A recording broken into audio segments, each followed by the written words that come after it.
Good evening and welcome to the real world. Mekadesh Yisrael v'Yom Hazikaron, the day of remembrance. What does that mean? What's remembered? Who's remembered? The Rebbe Shalom remembers us. The Rebbe Shalom sees us always. We remember him. We're meant to think of him and live with him always. We remember that the world was created. We live in this world. What's the Yom Hazikaron? I want to tell you a story. It's a weird story, admittedly. Maybe it's a strange story. I don't even know if I ever told it over Barabim in public in any setting before. But I feel like it brings out a point that needs to be mentioned. My grandfather would say it over. My grandfather, that's how, was fond of saying over the story. About an uncle of his uncle's name was, we'll call him Uncle Maisha. Names and details have been changed to protect the identity of the subjects of the story. He said his Uncle Maisha, back in the Haim in Poland, he got engaged to his wife, Tante Chaya, and he ran away from home.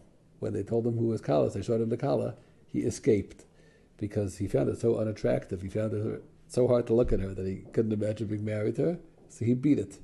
Lamai said they did whatever they did to people in the Haim. Then they slapped him back, and he went to the chuppah and he got married to her. That's part one of the story. Then came the Nazis and the Holocaust. Yamach Shimon.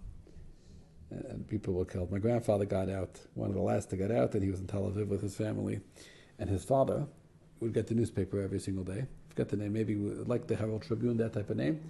And they would get the daily newspaper every day. And in it, there were pictures of people that were coming, that would come to the port in Israel, and refugees, and all the uncles and the cousins that had survived from the cousins. There were a lot of people, Rahman didn't make it up, but those that did would all gather by my great-grandfather's house in Tel Aviv, and they'd look at the pictures to see, and the list of the papers and the logs from the ships. Maybe one of their own loved ones had make it out. Maybe they would get a sibling, a child, or a spouse.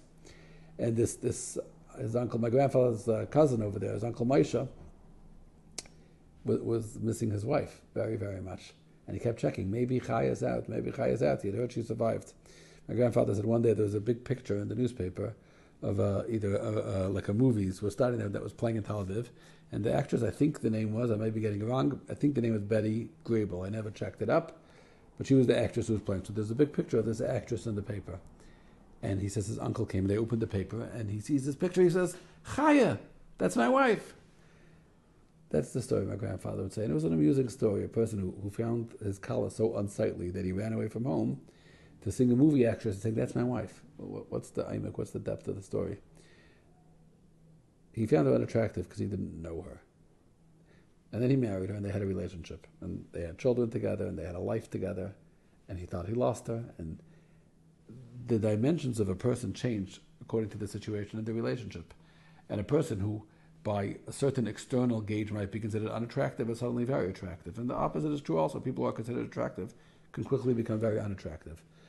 He saw an actress who probably was blessed with some kind of superficial external beauty, and he said, that's my Chaya, because his Chaya was his wife. To her, she was the most beautiful woman in the world. Rosh Hashana Yom Hazikaron, we're going to say in Zechreinus, in the part of Shemona Esrei that talks about our long-standing relationship. It's like a couple on their 50th wedding anniversary, looking at pictures of their wedding, and they say, wow. The Rebbe Shalom says, I'm never going to forget what you did for me, Klal Yisrael. You know who he's talking to? Me, you, every year, every single year in the world. He's saying, I'll never forget what you did for me. I'll never forget what you are to me. The Rebbe Shalom says, Haben Yakir Li Ephraim Im Yelat Shashuim. With this child, Klal Yisrael, is he not a beloved child to me? Yelat Shashuim. Ki Midei Davi. Whenever I talk about him, whenever I remember him, Zachar Eskuveno and Alkin Hamu, my innards churn for him. Hashem says, whenever I think about him, if you're lucky enough to have an anical, and your anical doesn't live in your city, and you think about your grandson or your granddaughter, you get like a feeling in your heart. The Rebbe Shalom says, whenever I think about Klal Yisrael, Yidden, that's what I feel. Yom Hazikaron means the Rebbe Shalom remembers us. We have a relationship with him, so maybe we messed up, and maybe things happened, and maybe externally our beauty, you don't see it. But the Rebbe Shalom sees it. He's the one in the relationship with us. He never stops forgetting. And we see it in him. That means there's all kinds of things that would drive us apart from each other, and here we are, a couple of thousand years later, after we went into the Midbar, and he still remembers Achati Lachased Nurayich. Alkein Hamu Mayelai. Yom Hazikaron. It's the day that we remember what he means to us. It's the day he remembers what we mean to him.